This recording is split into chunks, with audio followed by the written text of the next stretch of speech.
ونستعينه ونستغفره ونعوذ به من شرور أنفسنا ومن سيئات أعمالنا من يهده الله فلا مضل له ومن يضلل فلا هادي له أشهد أن لا إله إلا الله وحده لا شريك له وأشهد أن محمدا عبده ورسوله الكريم اللهم صل وسلم على نبينا المصطفى محمد وعلى آله وأصحابه أجمعين أما بعد فيا عباد الله اتقوا الله وقولوا قولا سديدا يصلح لكم أعمالكم ويغفر لكم ذنوبكم ومن يطع الله ورسوله فقد فاز فوزا عظيما أعوذ بالله من الشيطان الرجيم بسم الله الرحمن الرحيم إن الله يأمركم أن تؤدوا الأمانات إلى أهلها.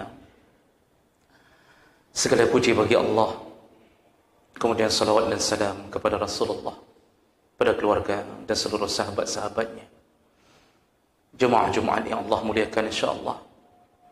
Salah satu hadis Nabi sallallahu alaihi wasallam dari Anas bin Malik radhiyallahu anhu qala Rasulullah sallallahu alaihi wasallam berkata, "Awwalu ma tafqiduna min dinikum al-amanah wa akhiruhu as-salah."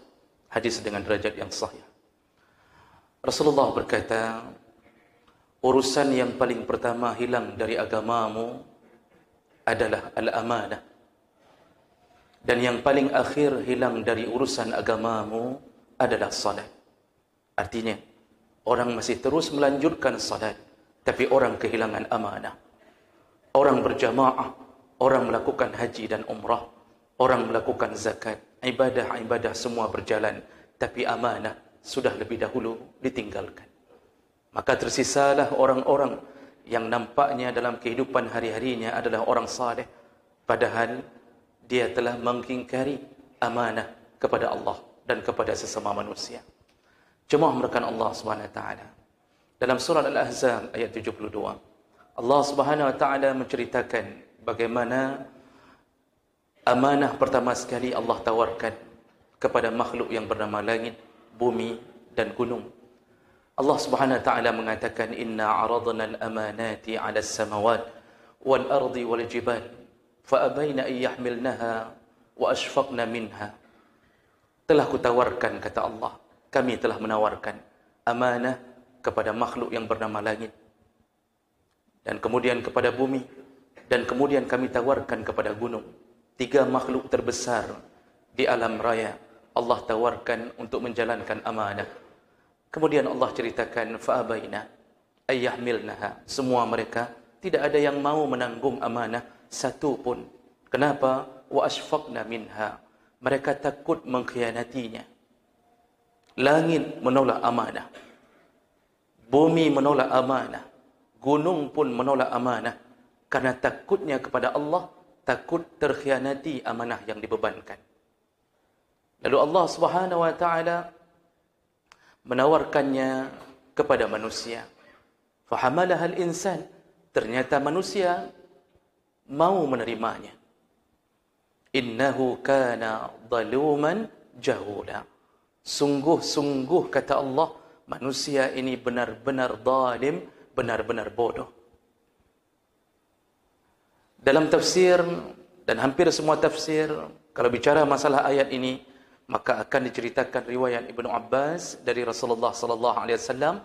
Rasulullah menceritakan ketika ditolak oleh langit, bumi dan gunung, Allah menawarkan kepada Adam alaihi salam. Allah berkata, "Wahai Adam, maukah engkau menerima amanah yang telah ditolak oleh langit, bumi dan gunung?" Apa kata Adam alaihi salam? "Ya Allah, apa yang engkau maksud dengan amanah itu? Bagaimana model amanah itu, ya Allah?" Lalu Allah menceritakan, yaitu apabila aku memerintahkan sesuatu, engkau taat, engkau dapat pahala, lalu engkau surga. Tapi apabila aku melarang sesuatu dan engkau melanggarnya, maka engkau mendapatkan dosa dan engkau mendapatkan neraka. Dan ternyata Adam semenjak mengetahui maksud amanah, yaitu pemberian Allah yang harus ditaati, yang harus dijalankan, Adam menerimanya. Dan kemudian apa yang terjadi? Ternyata Adam orang pertama yang meninggalkan amanah. Yaitu ketika Allah katakan jangan makan dari buah pohon ini. Wala taqraba hazihi syajarah. Wahai Adam dan Hawa, janganlah engkau dekat-dekat dengan pohon ini. Ternyata Adam dan Hawa jatuh meninggalkan amanah Allah pertama sekali. Bagaimana keadaan Bani Adam? Dari mulai semenjak itu, terus anak Adam akan meninggalkan amanah sampai menjelang kiamat. Rasulullah sallallahu alaihi wasallam diceritakan oleh Huzaifah bin Yaman, haddatsani Rasulullah sallallahu alaihi wasallam hadisain, hadis riwayat Bukhari Muslim. Kata Huzaifah, aku pernah diceritakan oleh Rasulullah dua perkara. Wa qad ra'aitu ahaduhuma wa ana antadhiru al-akhar. Yang satu perkara aku telah melihat nyata di depan mataku. Tapi yang satu perkara lagi aku masih menunggu kapan itu terjadi. Apa amanah, apa perkara pertama yang telah dilihat oleh Huzaifah? Kemudian Huzaifah menyambung dengan mengatakan, haddatsana Rasulullah sallallahu alaihi wasallam anna al-amanah nazalat fi jazri qalbi ar-rijal. Dulu kata Rasulullah, di awal-awal kerasulan, Allah telah turunkan amanah di setiap hati manusia yang hidup bersama Rasulullah. Fanazal al-Quran, lalu turunlah satu demi satu ayat. Fa'alimathu minal Quran, dan kemudian orang mulai tahu tentang amanah dari Al-Quran. Wa'alimathu minas sunnah, dan kemudian menyebarlah hadis-hadis Nabi melalui kalam Nabi, dan orang mulai belajar amanah dari hadis-hadis Nabi sallallahu alaihi wasallam, melihat gerakan Nabi sallallahu alaihi wasallam. Ini yang sudah dilihat oleh Huzaifah. Jadi Huzaifah ingin mengatakan, sungguh di masa kami, di masa Rasul hidup, amanah benar-benar berjalan. Amanah kepada Allah. Mereka para sahabat dan Nabi, tidak pernah mereka ditunggu oleh suara azan, tapi mereka menunggu azan. Mereka menunggu datangnya waktu salat, bukan salat menunggu jamaah untuk ditegakkan. Mereka menjalankan tarawih sampai subuh hari. Tidak ada yang bubar. Tongkat-tongkat mereka pegang. Walaupun bergetar lutut, sungguh mereka tidak bubar kecuali menjelang sahur. Seandainya tidak ada sahur, seandainya tidak ada subuh, maka sungguh mereka lanjutkan ketaatan mereka. Amanah untuk menjalankan ibadah. Bagaimana Rasulullah SAW mengajarkan sahabatnya untuk membantu fakir miskin, menolong anak-anak yatim, dan itu diajarkan, dipraktekkan oleh Nabi. Maka Huzaifah melihat dengan nyata bagaimana Abu Bakar setiap subuh hilang dari jamaahnya. Artinya setelah salat subuh beliau menghilang, tidak tahu ke mana. Lalu dikuntit oleh Umar radhiyallahu anhu. Dan ternyata Abu Bakar menuju ke satu rumah, yaitu rumah seorang nenek tua yang dia tolong setiap hari untuk dimasakkan, lalu kemudian diberikan makanan, lalu dibersihkan makanan tersebut, barulah Abu Bakar pulang. Lalu Umar masuk ke dalam rumah tersebut, melihat nenek tua yang sudah lumpuh. Lalu kemudian Umar bertanya, tahukah engkau apakah yang dilakukan oleh laki-laki itu? Nenek ini tidak tahu bahwa yang mendatanginya adalah presiden di masa itu. Lalu nenek itu mengatakan, dialah yang datang setiap pagi, memasakkan, mempersiapkan makanan untukku. Umar tidak menceritakan siapa dia, siapa yang telah menolongnya. Umar keluar dengan berderai air mata. Lalu Umar mengatakan, wahai Abu Bakar, sungguh engkau telah menyusahkan orang-orang yang hidup setelahmu.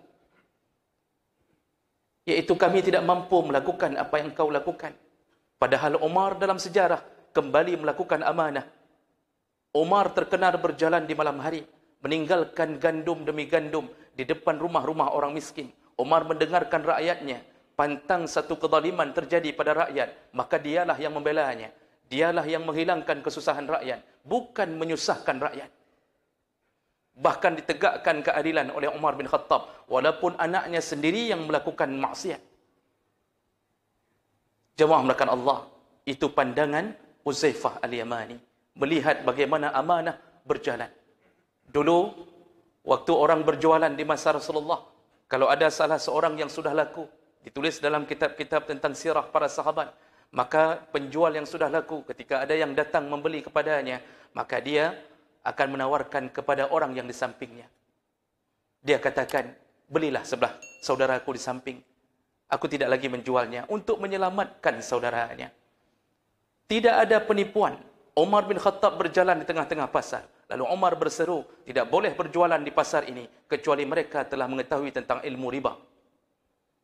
Hari ini Masya Allah, ini tidak lagi terjadi. Maka Huzaifah melanjutkan perkataan Nabi SAW. Wa haddatsana, kemudian Rasulullah menceritakan perkara kedua. Apa itu? Annal amanah rufi'at. Nanti pada suatu hari amanah akan diangkat oleh Allah. Sehingga seseorang tidur, begitu bangun, dia tidak lagi ada amanah di dalam hatinya. Tinggallah amanah hanya sebesar batu kerikil, kata Rasulullah. Sambil dia campakkan kerikil di hadapan sahabat. Begitulah tinggal amanah. Sehingga, kata Rasulullah, fa innal insan wa yusbihul nas yatabaya'un. Engkau akan menemukan zaman itu orang berjual beli, melakukan transaksi muamalah. La yakadu ahadun yu'addil amanah. Sehingga di zaman itu engkau tidak mendapatkan lagi orang-orang yang melakukan amanah kecuali hanya sedikit saja. Dan orang yang sedikit itu dikenal oleh orang banyak. Sehingga waqala ar-rajul, sehingga seseorang berkata, fi bani fulan rajulan aminan. Ada di bani fulan seseorang jujur sekali. Jadi maksudnya kalau sudah sampai pada dipuji orang terlalu jujur pada satu orang, maka yang lain berarti tidak dianggap lagi jujur. Jadi orang-orang mengatakan, kalau belanja sama fulan, jangan belanja di sampingnya, jangan belanja di jalan fulan, jangan belanja di toko fulan, jangan begini, jangan begitu. Kalau mau ambil tukang, maka ambil si fulan, jangan ambil tukang fulan, tidak menjalankan amanah, tidak ini, tidak itu. Sehingga hari ini, kata Rasulullah SAW, kita tidak menemukan orang amanah kecuali hanya sedikit saja. Masya Allah, ini benar-benar terjadi. Dan inilah, kata Rasulullah, kita telah kehilangan sifat amanah. Pemimpin kehilangan amanah. Yang seharusnya dia bela, dia jaga rakyatnya, tapi dia hancurkan rakyatnya. Yang seharusnya disejahterakan rakyatnya, seharusnya berkeliling untuk memuat rakyatnya, makan dalam keadaan tidak pernah lapar. Tapi itu tidak lagi terjadi. Jemaah melakukan Allah. Semua pejabat hampir merata, tidak peduli dengan amanah yang dibebankan. Kadang-kadang Al-Quran diangkat di atas kepalanya, tapi itu sumpah yang dia sudah tahu bahwa dia akan langgar. Korupsi merajalela. Kita yang kerja di kantor-kantor, apapun level kita, apapun pangkat kita, lihatlah berapa amanah yang kita bebankan. Sungguh banyak orang hari ini dibebankan amanah, masuk kantor baru gaji halal, tapi tidak masuk kantor yang menghalalkan gajinya, padahal haram. Yang tidak masuk kantor haram kecuali diizinkan tugas luar. Seorang guru, Masya Allah, hari ini disibukkan dengan sertifikasi. Dosen disibukkan dengan sertifikasi. Mengejar-ngejar untuk mendapatkan dana lebih. Tapi Masya Allah tidak masuk untuk mengajar. Guru tidak lagi memperhatikan anak-anak bisa atau tidak. Yang penting keluar gaji, selesai urusannya. Para pedagang hari ini kehilangan amanah, kecuali hanya sedikit di antara mereka. Bahkan para orang alim pun hari ini kehilangan amanah. Lain yang dia katakan, lain yang dia lakukan, lain isi kitab, lain yang dia sampaikan. Semua kehilangan amanah. Suami kehilangan amanah, tidak lagi membahagiakan istrinya, tidak lagi berusaha mendidik anaknya. Orang tua kehilangan amanah, membiarkan anaknya dalam maksiat. Anak-anak kehilangan amanah, betapa banyak orang tua yang sakit, tidak lagi diperhatikan oleh anaknya. Semua meninggalkan amanah yang Allah bebankan. Beginilah keadaan kita. Kalau sudah sampai ini, apa kata Rasulullah? Fantadiris sa'ah. Tunggulah, kiamat akan segera terjadi. Inilah zaman kita. Maka jemaah melakukan Allah, dimanapun kita bekerja, apapun profesi kita, jangan durhaka kepada Allah dengan menjadi pengkhianat dan berpura-pura menjadi alim dengan pakaian kita. Mudah-mudahan ini bermanfaat bagi kita dan semoga Allah mengistiqamahkan kita menjalankan amanah. Barakallahu li wa lakum fil Qur'anil azim wa naf'ani wa iyyakum bima fihi minal ayati wa zikril hakim wa taqabbalallahu minni wa minkum tilawatahu innahu huwas samiul alim.